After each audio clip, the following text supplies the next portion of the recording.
Bonjour et bienvenue dans une nouvelle vidéo. Aujourd'hui, je vais vous montrer comment créer des traits et des bordures pour avoir un joli tableau. Comme vous voyez ici, j'ai beaucoup de données, mais le problème c'est que lorsque je veux les imprimer, j'aurai pas un vrai tableau. Et pour cela, il y a beaucoup de méthodes pour créer ou bien rendre ces données comme un tableau. La première méthode, c'est que je vais sélectionner le tableau ou bien les données que j'ai ici. Après, je dirige dans le groupe police sur cette carré-là. Ici, je trouve beaucoup de choix des bordures. Par exemple, lorsque je choisis toutes les bordures, je peux voir que j'ai un tableau avec des traits simples.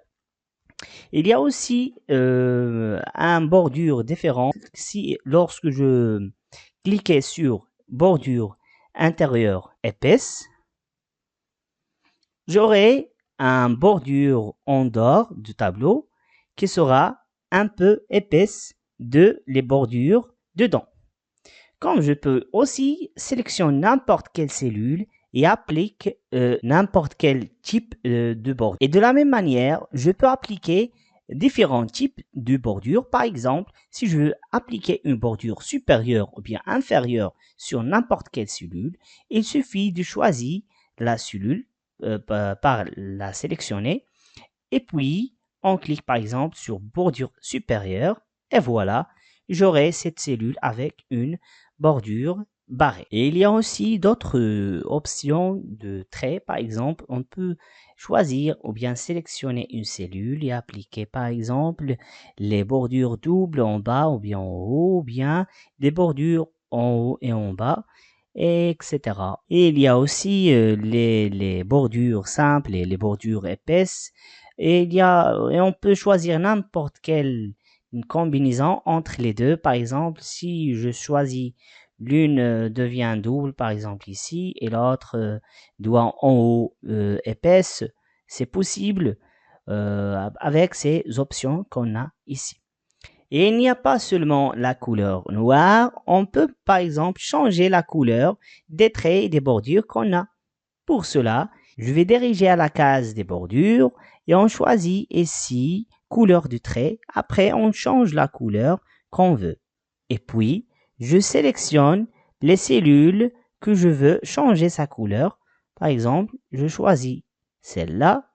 Après, je choisis le trait, par exemple, bordure extérieure épaisse. Comme vous voyez ici, j'ai des traits épaisses de la couleur bleue. Comme je peux appliquer ça sur toutes les cellules de mon tableau avec le choix de toutes les bordures. Et voilà pourquoi j'ai des traits discrets. Ça seulement parce qu'il y a le choix de changer le style des traits. Et pour cela, j'ai choisi ce trait-là, comme vous pouvez choisir n'importe quel type de traits pour les utiliser dans vos tableaux. Par exemple, si on choisit ce trait discret-là, et puis on choisit ce tableau-là, après on clique sur toutes les bordures, abracadabra, ici on aura ces bordures avec des traits discrètes. Et il est aussi possible de paramétrer notre choix personnellement. Pour faire ça, on dirige sur le choix des bordures et on choisit autre bordure. Dans ce cas, on demande à notre programme de, par exemple, de faire une bordure extérieure épaissée avec une couleur noire. Et voilà, lorsque je clique maintenant comme ça, il me dit que j'aurai une bordure de ce type-là. Et je vais choisir des traits verticales et horizontales avec des traits simples, mais avec une couleur bleue. Et comme ça, lorsque je clique ici sur bordure intérieure, j'aurai un choix comme celle-là.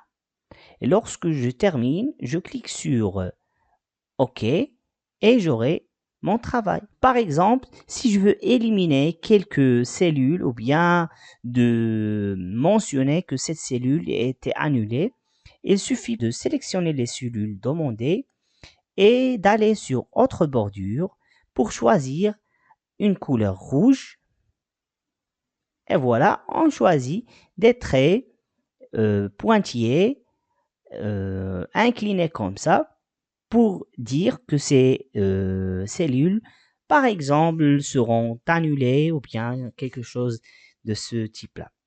Lorsque je clique maintenant sur OK, j'aurai cet résultat. Maintenant, pour mettre mon tableau plus visible, je vais mentionner chaque type de données dans mon tableau avec une couleur de cellule ou bien de remplissage différente. Par exemple, si je sélectionne les ingrédients que j'ai ici, je vais seulement sur la couleur de remplissage qui se trouve après la case des bordures et je vais choisir une couleur de mon choix. Par exemple, je vais choisir une couleur un peu dégradée, accentuée, hein.